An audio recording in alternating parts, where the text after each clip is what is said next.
Cumprimento a todos com a paz do Senhor e Salvador Jesus Cristo. Meus queridos irmãos e irmãs, estamos nessa batalha contra o coronavírus, mas a obra de Deus não pode parar. Hoje vamos à nossa EBD, a mais uma aula da Escola Bíblica Dominical. Fazemos uma oração neste momento. Querido Deus, Pai eterno, em nome do Senhor Jesus, pedimos a Tua proteção e bênção contra todo este mal que nos cerca. E pedimos, ó Deus, que neste momento, através do Teu Espírito Santo, o Senhor nos conceda sabedoria do alto, inteligência espiritual, para podermos estudar a Tua Palavra. Aplica em nosso coração e nos ajude a ser praticantes da Tua Palavra.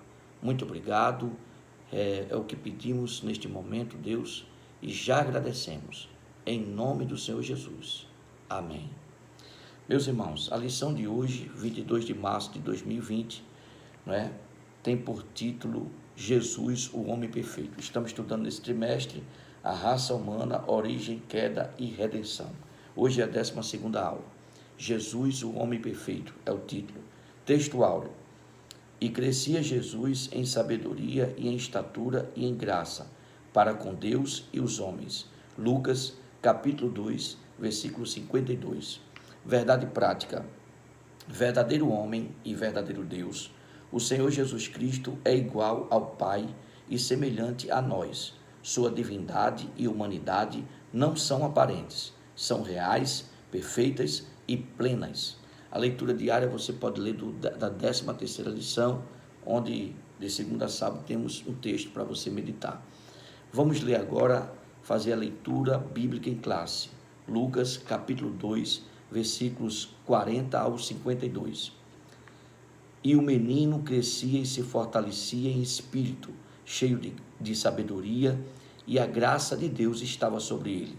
Ora, todos os anos iam seus pais a Jerusalém, à festa da Páscoa, e, tendo ele já 12 anos, subiram a Jerusalém, segundo o costume do dia da festa. E, regressando eles, terminados aqueles dias, ficou o menino Jesus em Jerusalém, e não o souberam seus pais.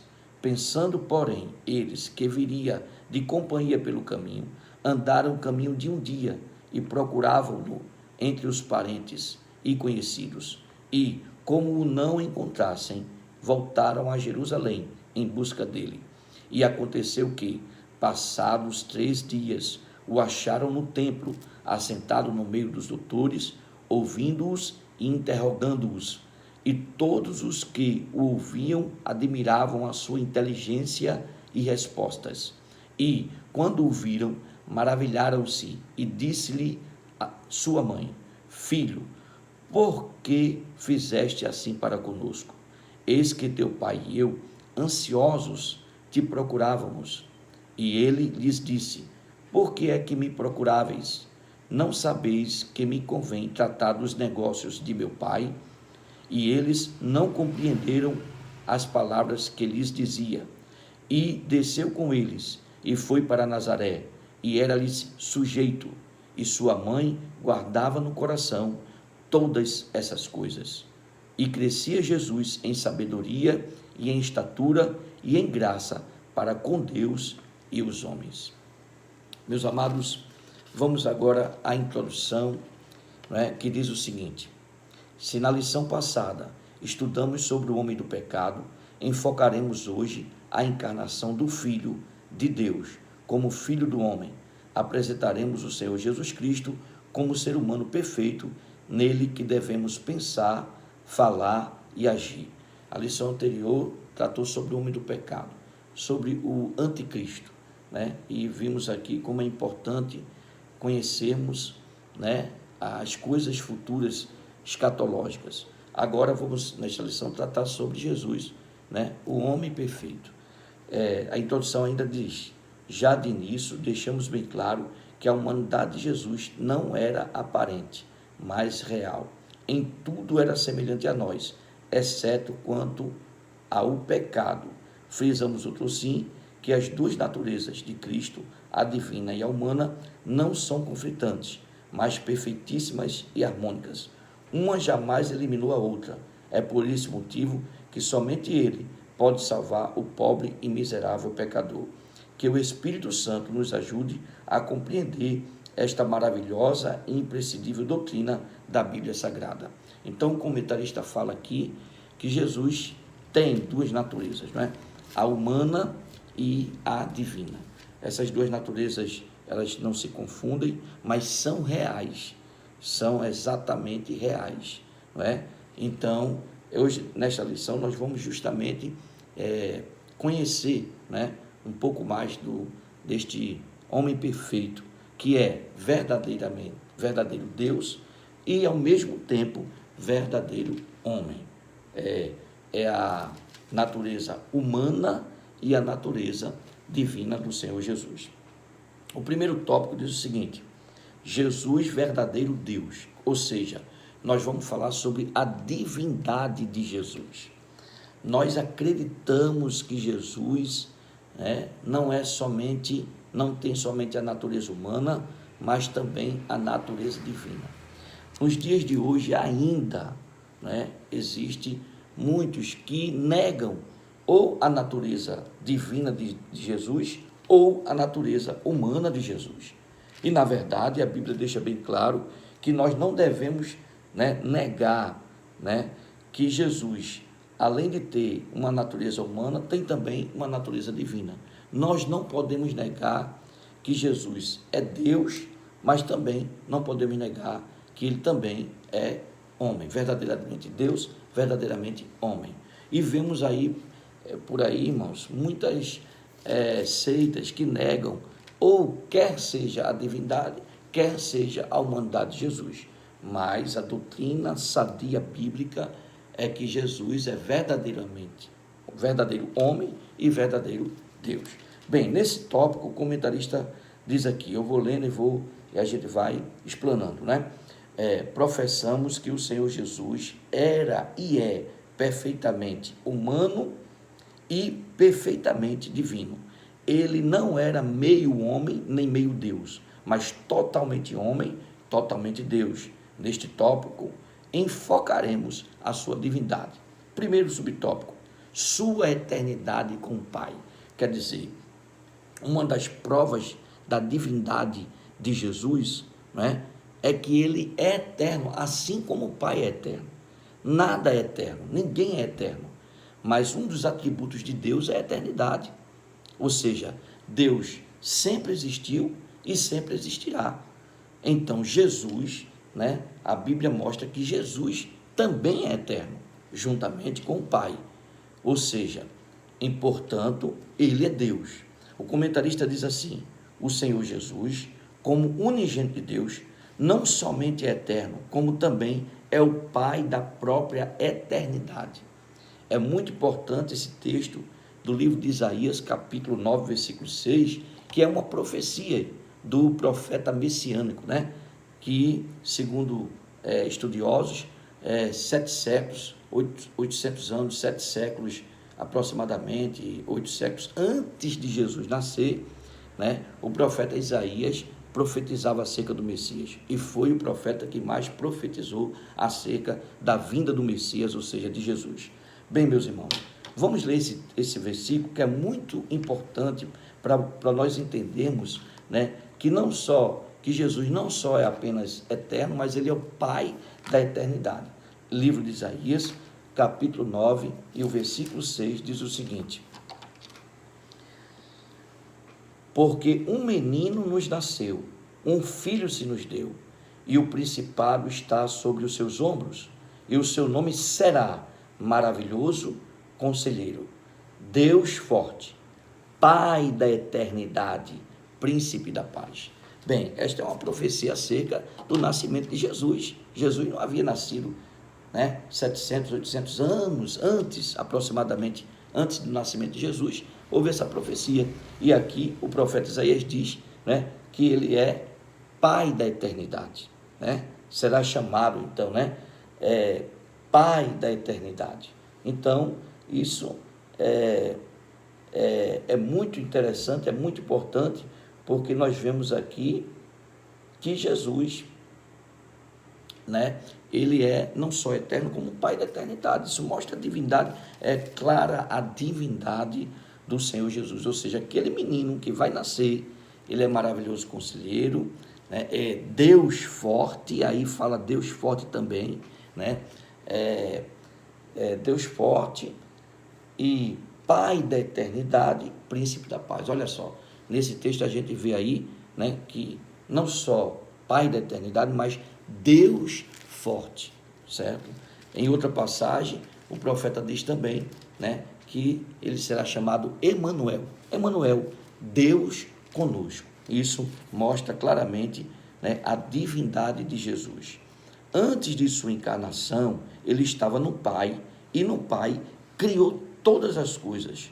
Suas atividades eternas são lindamente descritas no capítulo 8 de Provérbios. Mas a gente vai ler no livro de João, capítulo 1, ele manda ler o versículo 3, mas a gente quer já, né, adiantar aqui, que é no Evangelho, agora Novo Testamento. A gente leu aqui um texto do Antigo Testamento, livro de Isaías, agora a gente vai para o Novo Testamento, onde o apóstolo João, certo? Ele inicia o Evangelho que leva o seu nome aqui na Bíblia, né?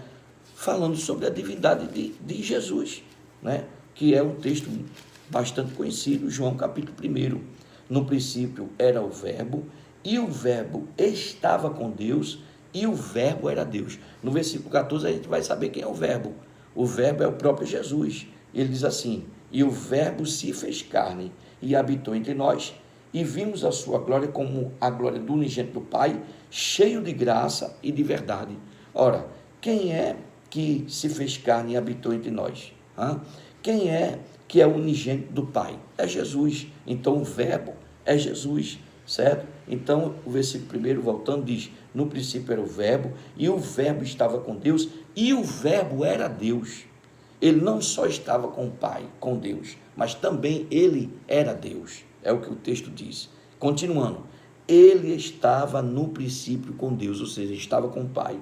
Versículo 3, todas as coisas foram feitas por ele, e sem ele, nada do que foi feito se fez. Quer dizer, na criação, ele foi ativo na criação, não é? Então veja que como Deus, ele é eterno, né? E como Deus também, ele criou todas as coisas, certo? Continuando, né? Vamos para o segundo subtópico. O primeiro subtópico, sua eternidade com o Pai, e agora o segundo subtópico, seus atributos, grandezas e perfeições. Jesus Cristo é a fonte da vida. João 1,4, a gente leu o 3, vamos ler o 4. Nele estava a vida, e a vida era a luz dos homens. Ou seja, ele é a fonte da vida, certo? Continuando, diz assim ainda, logo ele tem vida em si mesmo, sendo Deus de Deus, é imutável, certo? Quer dizer, aqui está dizendo, sendo Deus, ele é imutável, ou seja, ele não muda, assim como a Bíblia deixa bem claro que Deus não muda e nem sequer, né, tem sombra de variação, ou seja, ele é o mesmo. Assim como a Bíblia deixa claro que Deus é imutável, Deus é o mesmo, no livro de Malaquias, no livro de Tiago, a gente vai ver, né, fala que Deus é imutável. Vemos também na Bíblia que Jesus, ele é imutável. Aos Hebreus capítulo 13 e versículo 8 diz: Jesus Cristo é o mesmo ontem e hoje e eternamente. Está falando aí de que Jesus, ele é imutável, né? Então isso aí é falar da divindade de Jesus. Assim que Deus é imutável, Jesus, como Deus também, ele é imutável. É um dos atributos de Deus, né? Assim como a eternidade é atributo de Deus, mas também a imutabilidade, né? Ser imutável também é outro atributo, né, de Deus. Continuando, ele diz assim, ele é onipresente. Os irmãos sabem, né, que onipresente quer dizer, ele está presente em todos os lugares. Mateus capítulo 28, né, e versículo de número 20, já finalizando o evangelho que nos escreveu São Mateus, no capítulo 28, e o versículo 20, muito conhecido, diz assim: ensinando-as a guardar todas as coisas que eu vos tenho mandado, e eis que eu estou convosco todos os dias, até a consumação dos séculos. Amém. Ou seja, Jesus está dizendo que ele estará com a sua igreja, né, todos os dias até a consumação dos séculos. E a igreja do Senhor está onde? A igreja do Senhor está no mundo inteiro, irmãos. Está espalhada pelo mundo. É a igreja chamada igreja invisível, né? Ela está presente no mundo. A igreja são todos que são comprados, lavados, remidos pelo sangue do Senhor Jesus. Todos aqueles que creem em Jesus e que confessam Jesus como único e suficiente Senhor e Salvador, é a sua igreja, os que chama eclésia, né? Chamados para fora. Então veja só, Jesus está aqui comigo, Jesus está aí com você, Jesus está aonde estiver, é um servo seu. Isso fala que ele é onipresente, ele está presente em todos os lugares. A outra coisa que ele fala, outro atributo de Deus que nós vemos em Cristo, né, mostrando a divindade do Senhor Jesus, é a sua onisciência, quer dizer, Jesus, ele sabe, ele conhece todas as coisas, inclusive os pensamentos do coração. Vemos em várias passagens bíblicas que Jesus, as pessoas nem falavam, os fariseus, né, os pecadores nem falavam, e Jesus já conhecia aquilo que eles já arrazoavam entre si nos seus corações, certo? Isso fala de quê? Da onisciência de Deus. Vamos ver aqui um texto, né, com este exemplo. O livro de Mateus, capítulo 9, o comentarista cita, Mateus capítulo 9, versículos 4 e o versículo 5, diz assim, pois o que é mais fácil? Versículo 4, mas Jesus, conhecendo os seus pensamentos, disse, por que pensais mal em vosso coração? Pois o que é mais fácil dizer ao paralítico, perdoados te são os teus pecados, ou levanta-te e anda? É o texto que os irmãos conhecem, né, da cura do paralítico de Cafarnaum, né? Quando Jesus, quando viu aquele paralítico que desceram pelo telhado, ele disse, filho, tem bom ânimo, perdoados te são os teus pecados. E aqueles que ouviram arrazoavam entre si no coração, quer dizer, eles não falaram, eles só pensaram no coração, que Jesus falava blasfêmias, que só quem podia perdoar era Deus. E aí Jesus, conhecendo o pensamento deles, expôs isso, o texto que nós acabamos de ler. Então vemos aí que Jesus também, né, como Deus é onisciente, ou seja, conhece todas, sabe todas as coisas, né? E também outro atributo divino seu, né, é sua onipotência. Sua onipotência não pode ser ignorada, porque todo o poder nos céus e na terra acha-se em suas mãos. Ora, irmãos, lendo o Evangelho, nós vemos aí o poder de Jesus, né? Ele curou cegos, ele curou paralíticos, ele expulsou demônios, ele ressuscitou mortos, ele andou por cima do mar, ele multiplicou pão e peixe, e etc, e etc, e etc. Só daí vemos o poder, né, de Jesus, ou seja, onipotente. Ele pode todas as coisas, mas um texto bem claro é o livro de Mateus, né, quando Jesus ressuscita, novamente o capítulo de número 28 e o versículo 18, que também é muito conhecido, né?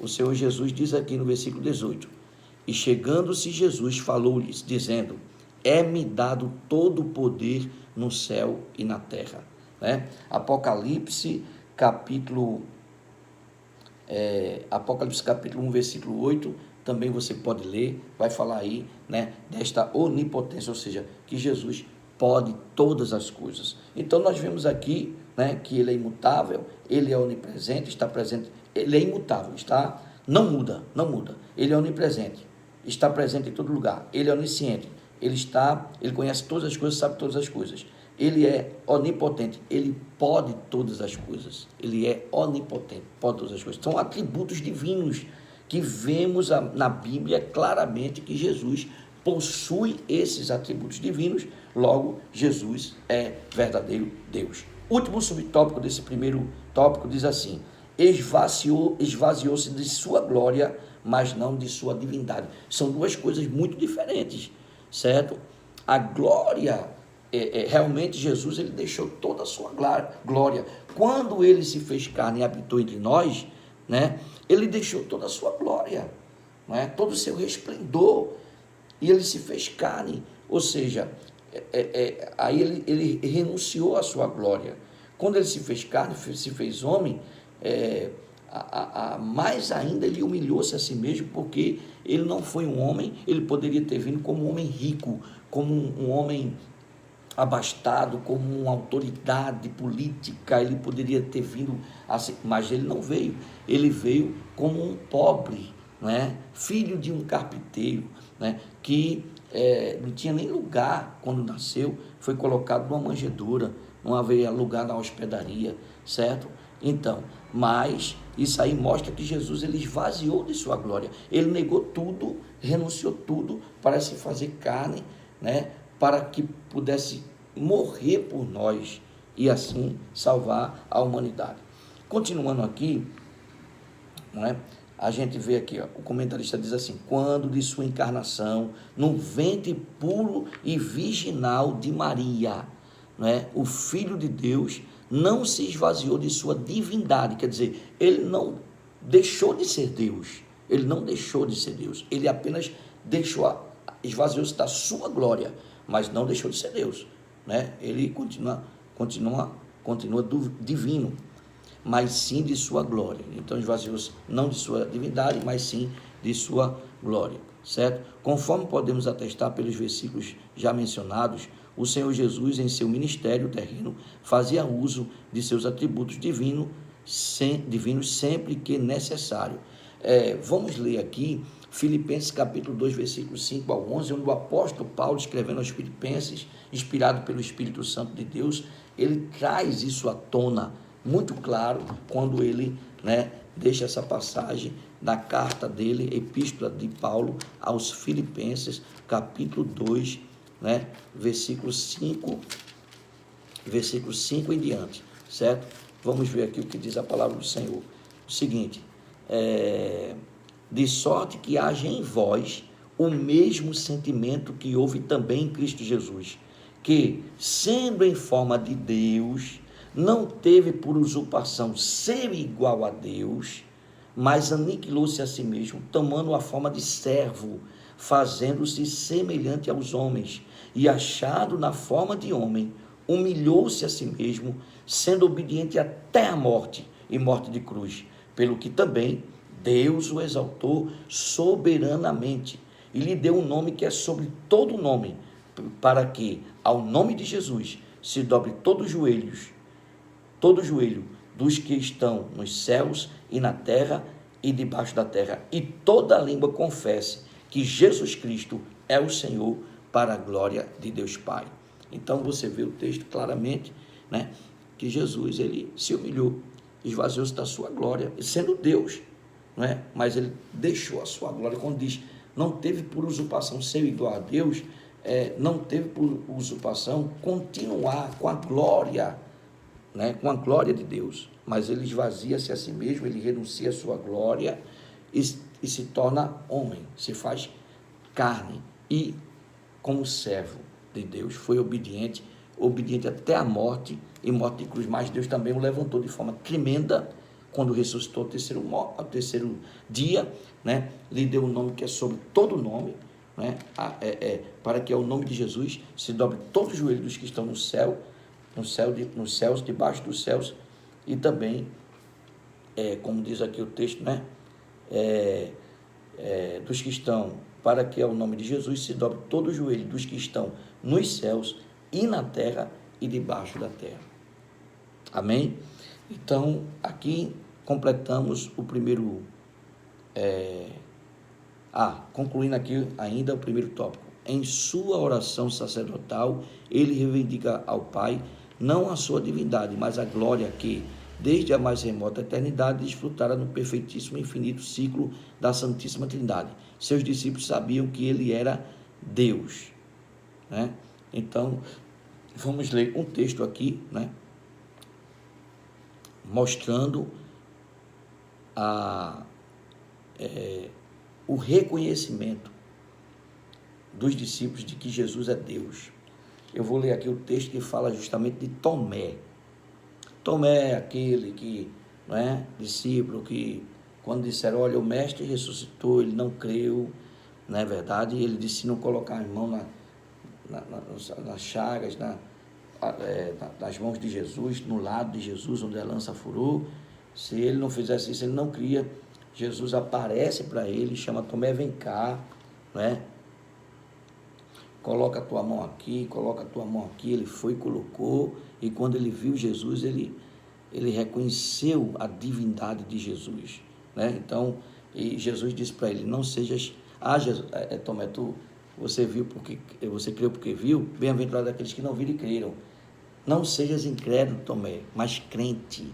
Ou seja, e aí você vê a expressão de Tomé ao ver Jesus ressuscitado. João capítulo 20 e o versículo de número 28. Diz assim, João capítulo 20, versículo número 28. Tomé respondeu e disse-lhe, Senhor meu e Deus meu. Amém? Deus abençoe os irmãos, vamos ainda continuar. A síntese do primeiro tópico diz assim, as Escrituras revelam que o Senhor Jesus era e é perfeitamente humano e perfeitamente divino.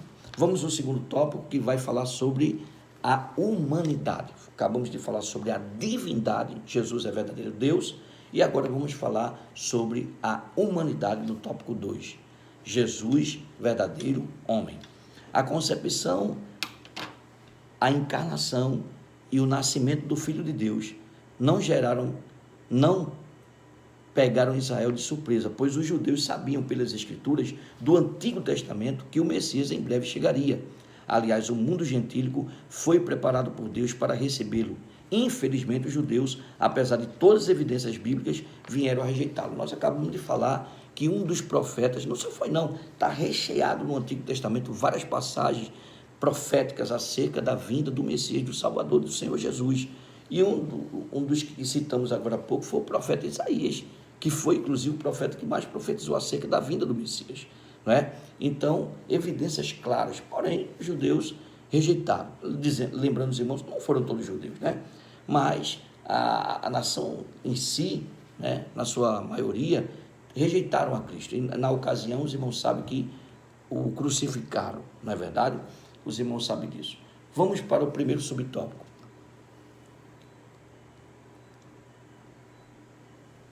O primeiro subtópico diz o seguinte: Jesus estava no seio do Pai. Antes de sua encarnação, o Senhor Jesus achava-se no seio do Pai, mas não devemos supor que ele estivesse inativo. Pelo contrário, sendo ele eterno e o Pai da eternidade, participou ativamente da criação do mundo. Nós já acabamos de lemos aqui, né? Quando diz o versículo 3, né? A gente leu João 1 ao 3, né? No princípio era o Verbo, e o Verbo estava com Deus, e o Verbo era Deus. Ele estava no princípio com Deus. Todas as coisas foram feitas por ele, e sem ele nada do que foi feito se fez. Quer dizer, ele participou ativamente da criação, né? Não era inativo, não. Pelo contrário, ativo. Todas as coisas foram criadas por ele, certo? Ele é o Verbo de Deus, né? Todas as coisas vieram a existir por intermédio dele, acabamos de falar. Sem Jesus Cristo, nada do que existe existiria. É o que o texto de João capítulo 1, versículos 1 ao 3 fala claramente, né? O segundo subtópico é profetizado no Antigo Testamento. Acabamos de dizer também, várias profecias do Antigo Testamento falam da vinda de Jesus. Então, a vinda do Senhor Jesus é profetizada em todo o Antigo Testamento. Quer dizer, na lei, nos salmos, nos profetas. O próprio Jesus diz isso, não é verdade? Tem uma passagem que o próprio Jesus cita isso, né? No Gênesis, ele é a semente da mulher, e em Malaquias, o sol da justiça. Gênesis, capítulo 3, versículo 15, Malaquias, capítulo 4, versículo 2. Entre ambos os livros, há outras profecias carregadas de significados, tanto para Israel como para os gentios. Jesus é o tema das duas principais alianças da história sagrada, a de Abraão e a de Davi. Aí ele cita aqui Gênesis 12, do 1 ao 3, né? E 2 Samuel 7,16 e Mateus 1,1. Em Gênesis 12, 1 ao 3, quando Deus chama Abraão, ele faz promessa e diz que ia fazer dele uma grande nação, e nele seria bendita todas as famílias da terra. Isso é uma profecia acerca de Jesus, né? Que através de Cristo todas as famílias da terra podem ser benditas, abençoadas, salvas, certo? E as outras passagens falam isso, mas apesar de não estar aqui na revista, eu quero citar para os irmãos quando o próprio Jesus fala sobre, que as Escrituras falam sobre ele. Não está aqui, mas abra sua Bíblia no livro de Lucas, no capítulo de número 24. Lucas, capítulo 24, depois que Jesus ressuscitou, não é? Depois que Jesus ressuscitou, apareceu aos 12, diz assim,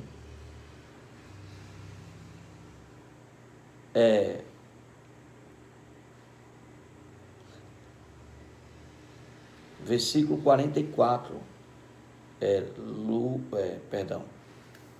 Lucas capítulo 24, versículo 44, e disse-lhes, Jesus depois que ressuscitou apareceu para os discípulos, e disse-lhes, são estas as palavras que eu vos disse, estando ainda convosco, convinha que se cumprisse tudo o que de mim estava escrito, na lei de Moisés, nos profetas, nos salmos.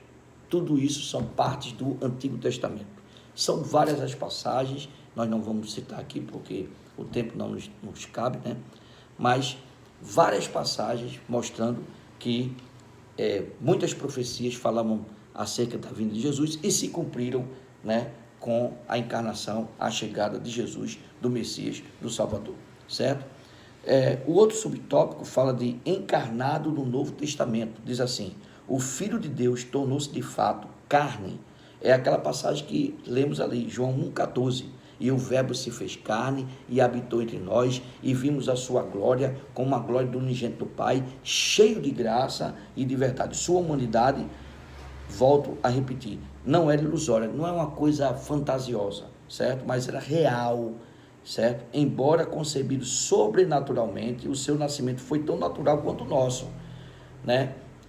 Você vê lá no livro de Gênesis que uma das profecias acerca de Jesus fala acerca do nascimento de Jesus, quando Deus fala para Eva, para a mulher, porém inimizade entre ti e a sua semente, falando da mulher e a serpente, entre a tua descendência e a sua descendência, não é? Então ali diz que da semente da mulher viria um que esmagaria a cabeça da serpente e ela feriria o seu calcanhar. Ali está falando justamente, né, de Jesus vir como por mulher, nascido naturalmente como por mulher, certo? Então o nascimento dele foi natural. O que foi sobrenatural foi a sua concepção. Pastor, como assim sobrenatural? Porque Maria não teve contato com José. Maria era uma jovem pura, virgem, humilde e obediente, certo? Uma jovem, né, extremamente valiosa nas mãos do Senhor, e Deus a usou, né, que o Espírito Santo, ela concebeu do Espírito Santo, certo? Sem ter contato com o homem, ela concebeu do Espírito Santo. Então, a concepção de Jesus foi sobrenatural. Nunca aconteceu isso, e nem nunca acontecerá, de uma mulher sem ter contato com o homem conceber, ou seja, ficar grávida. E ela concebeu do Espírito Santo, por isso que é sobrenatural. Mas o nascimento foi normal, foi um nascimento natural, como nós nascemos, né? A gente diz nós, a maioria da humanidade, né? Porque alguns têm negócio de beber de proveito, essas coisas e tal, mas nascimento natural e Jesus teve, certo? Sentiu nossas dores e incômodos, teve fome e sede. Não sabe, várias passagens que fala, né? Quando, por exemplo, Jesus, lá em João capítulo 4 mostra ali, bem claro, a humanidade de Jesus. Jesus, ele chega perto daquele poço ali em Samaria, né? E ele, cansado, senta ali. Então quer dizer que ele cansou, estava cansado, sentou, mostra ali o cansaço humano, né? E os discípulos saíram para comprar comida, então ele estava com fome também, né? Mas a mulher samaritana chegou e ele pediu água, então ele também teve sede, certo? Então isso mostra a humanidade de Jesus. Num barco, em outra passagem bíblica, na tempestade, ele dormiu sobre uma almofada. Isso tudo mostra, né, que Jesus teve necessidade humana como todos nós. Isso fala da humanidade de Jesus, certo? Sentiu nossas dores, incômodos, teve fome, sede, no jardim da agonia experimentou profunda tristeza, e a nossa semelhança, a humanidade de Jesus era completa. Ele tinha corpo, alma e espírito. Vamos ler o texto bíblico, não é? Falando aqui, vamos ler aqui Mateus capítulo 27, né? Vamos ler 2 versículos, versículos 50 e o 58. Mateus capítulo 27, versículos 50 e o 58. Vamos ver aqui o que a palavra fala nesse texto, né? Mateus 27, versículos 50 ao versículo 50. Diz assim: E Jesus, clamando outra vez com grande voz, entregou o Espírito. Então ele tinha espírito humano, tá? E versículo 58. Este foi ter com Pilatos,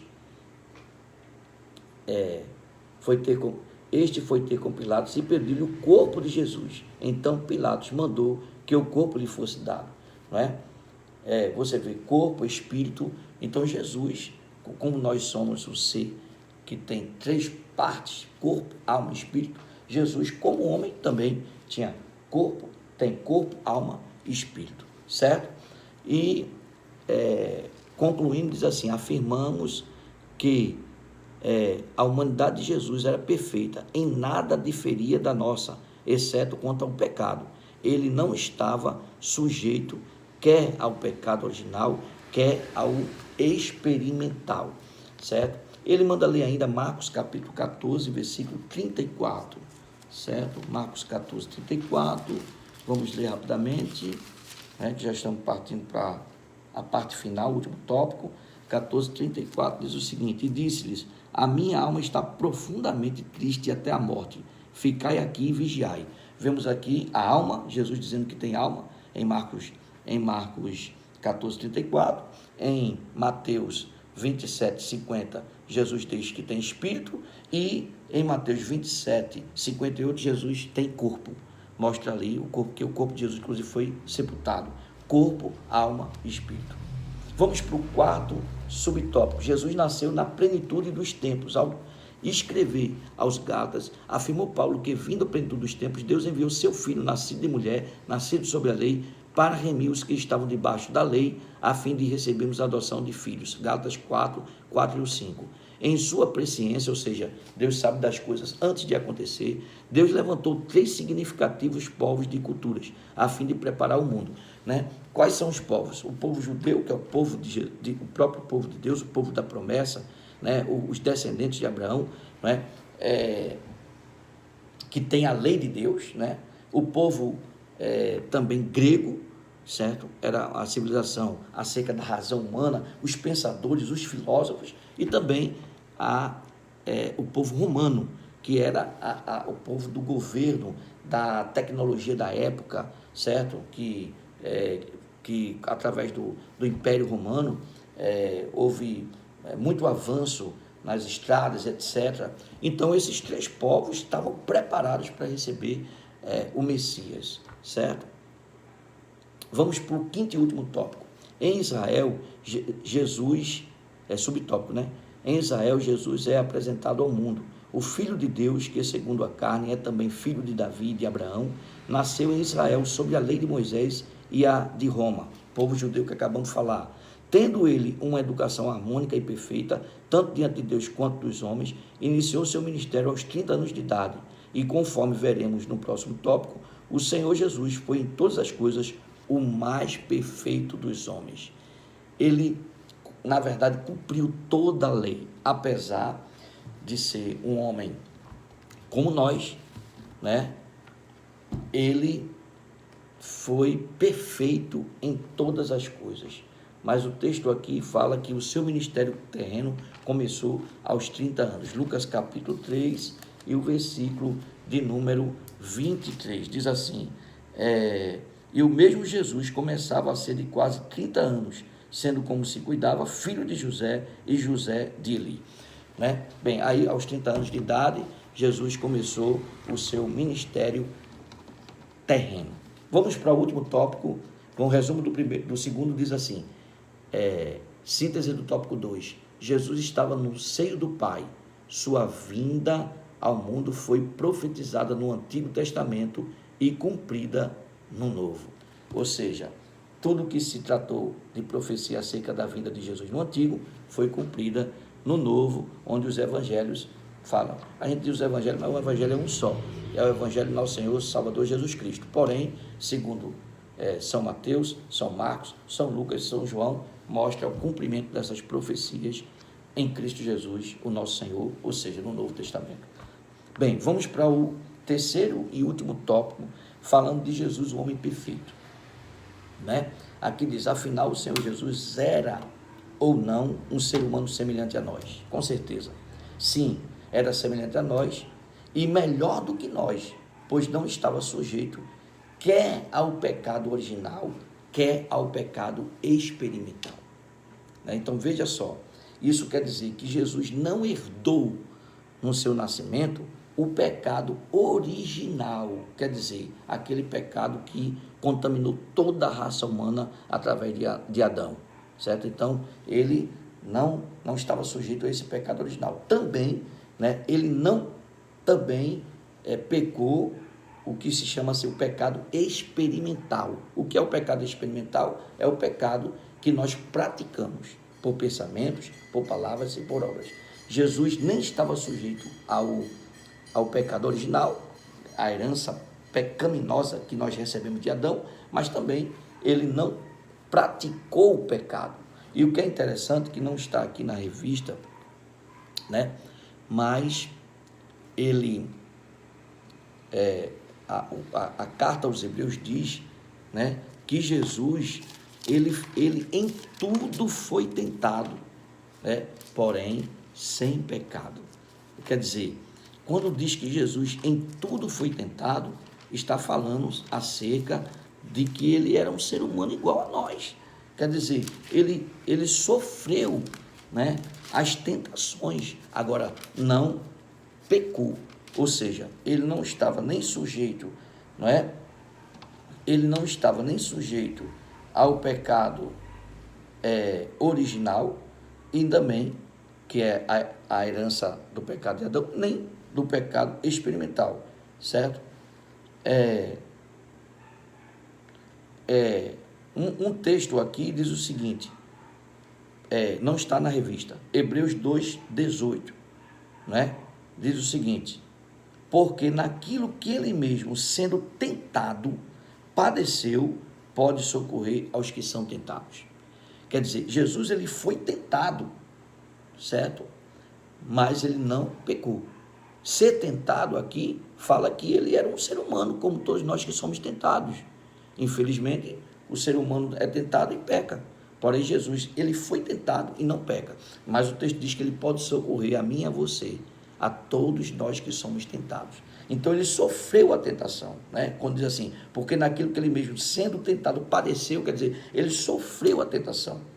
Então ele pode socorrer aos que são tentados, né? Porque ele sofreu em si, né, no seu corpo humano, a tentação, mas ele não pecou. Então ele também pode socorrer a mim e a você, porque ele sabe como é ser tentado, certo? Tem outra passagem que diz que ele, como nós, em tudo foi tentado, mas sem pecado, né? Olha, outro texto também muito interessante, Hebreus capítulo 4, versículo 14, visto que temos um grande sumo sacerdote, Jesus, Filho de Deus, que penetrou nos céus, retenhamos firmemente a nossa confissão, porque não temos um sumo sacerdote que não possa compadecer-se das nossas fraquezas, porém um que, como nós, em tudo foi tentado, mas sem pecado.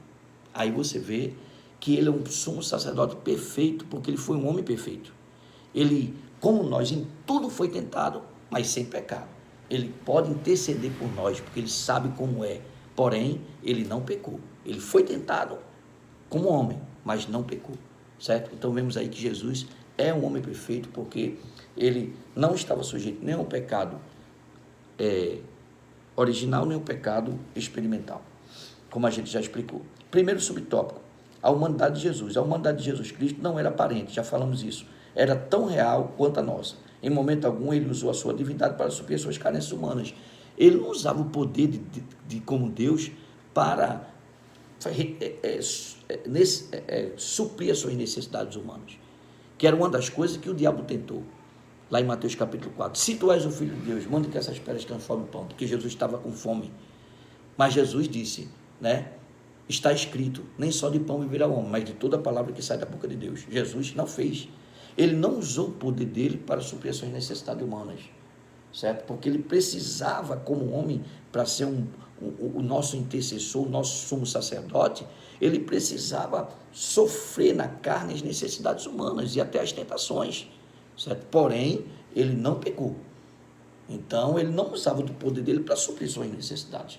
O poder que Jesus usava era para favorecer os outros, né? Então, tem várias passagens, o tempo não nos permite mais, né? As curas que Jesus realizou, né? Expulsar demônios, né? Socorrer os discípulos andando por cima das águas, multiplicar pães e peixes para alimentar a multidão, ressuscitar, enfim, tudo foi a favor dos outros, né?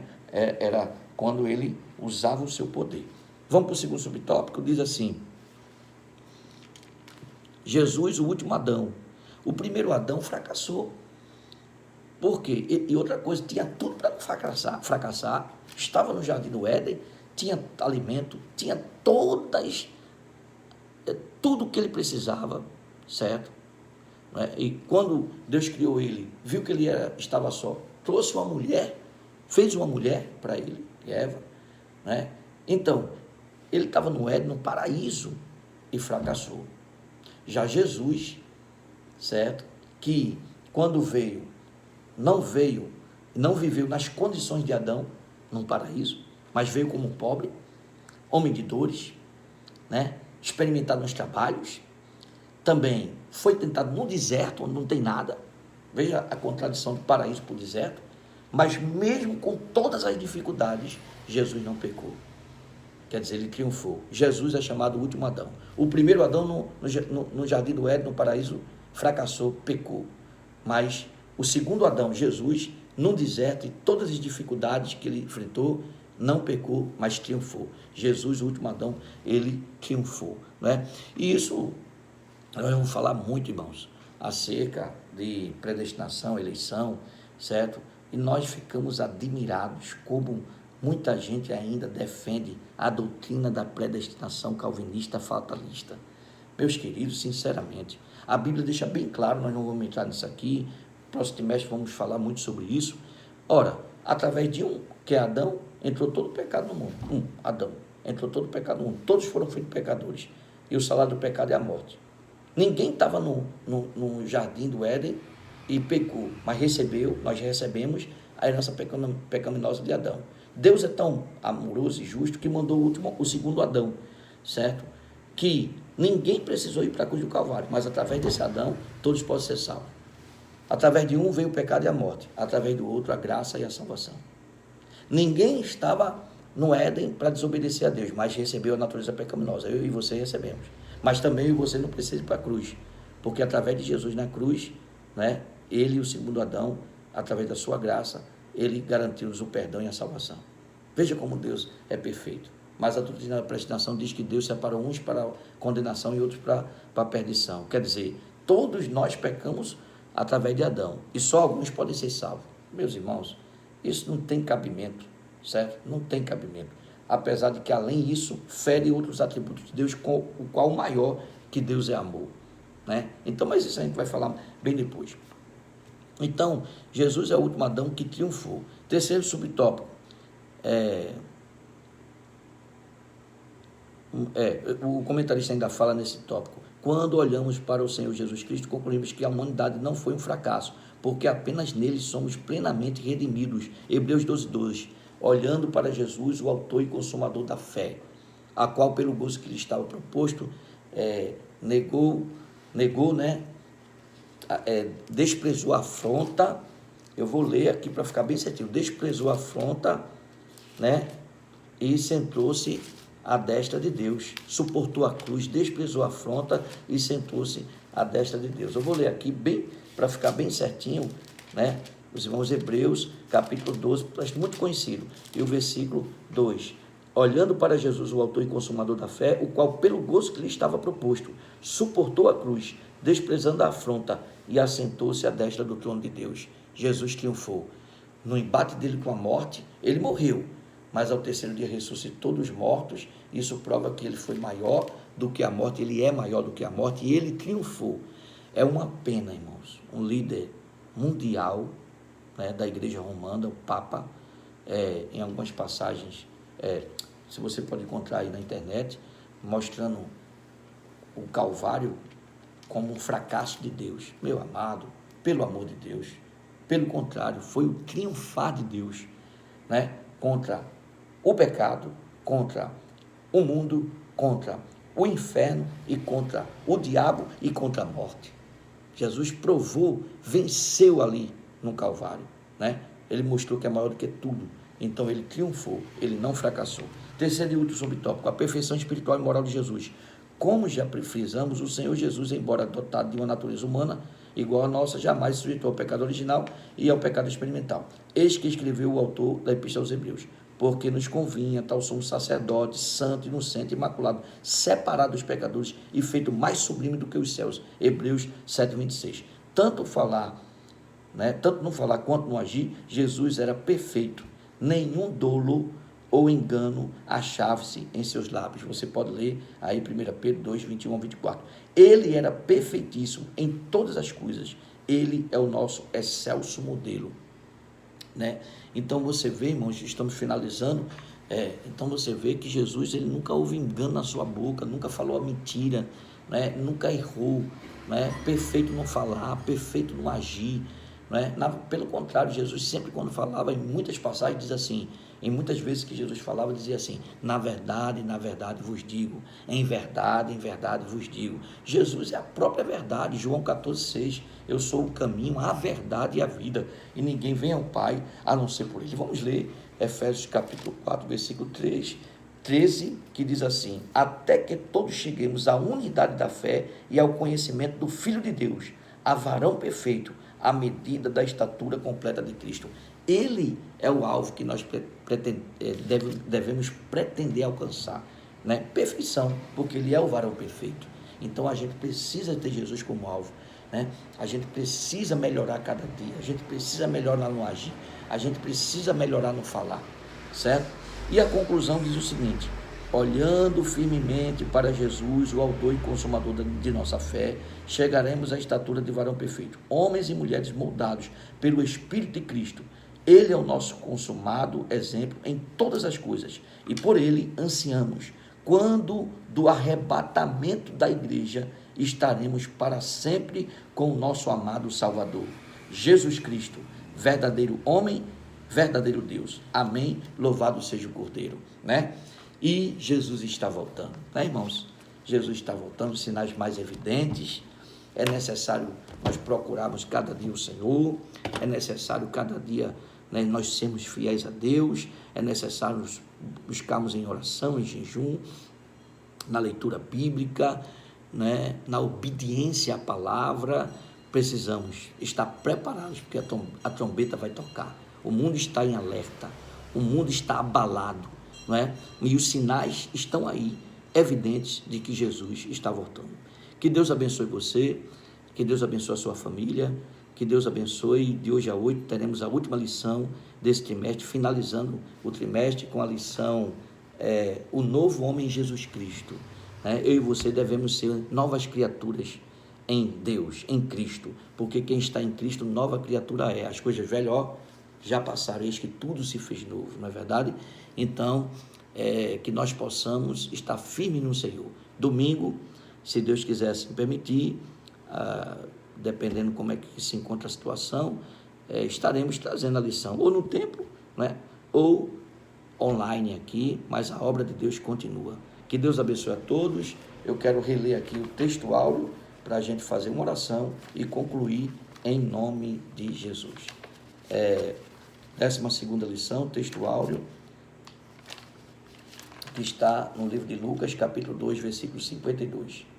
E crescia Jesus em sabedoria e em estatura e em graça para com Deus e os homens. Lucas, capítulo 2, versículo 52. Oremos. Querido e eterno Deus, Pai Celestial, nós te louvamos pela Tua palavra, que a Tua palavra é fiel e é verdadeira.